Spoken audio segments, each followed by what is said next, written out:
जम्मूच्या नगरोटा इथल्या लष्करी तळावर बॉम्ब हल्ला झाल्याची माहिती मिळते, ज्यामध्ये 2 भारतीय जवान जखमी झालेत तर एक गंभीर जखमी असल्याचं कळतंय। प्रशांत कदम आमचे प्रतिनिधी आपल्यासोबत आहेत।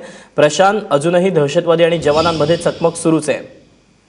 हो दीपक, आता नगरोटा मधलं जे आर्मी युनिट आहे त्याला चारही बाजूंनी लष्करांनी वेढलेलं आहे आणि अतिरेक्यांना थोपवण्याचे प्रयत्न सुरू आहेत। आज पहाटे 5 वाजण्याच्या दरम्यान हा हल्ला झाल्याची माहिती कळते आहे। आत्मघातकी हल्ला होता आणि यावेळी अतिरेक्यांनी या आर्मी युनिटवरती बॉम्ब देखील फेकण्याचा प्रयत्न केला। जम्मू पासून जवळपास 15 ते 20 किलोमीटर अंतरावरती नगरोटा हे आर्मीचं हेडक्वार्टर आहे।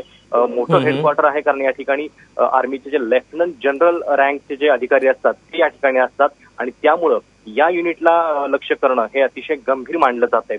आता सध्या सीमेवरती 2 ठिकाणी चकमक सुरू आहे, एक तर नगरोटामध्ये आणि दुसरी सांबामध्ये, ज्या ठिकाणी बीएसएफच्या जवानांना लक्ष्य करण्यात आलेलं आहे। नगरोटामधल्या हल्ल्यामध्ये 2 लष्करी जवान जे आहेत भारताचे ते गंभीर जखमी झाल्याचं कळत आहे। अजूनही या ठिकाणची चकमक जी आहे ती पूर्णपणे नियंत्रणात आलेली नाहीये। 2 ते 3 अतिरेकी असावेत असा अंदाज तुर्तास व्यक्त करण्यात येतोय।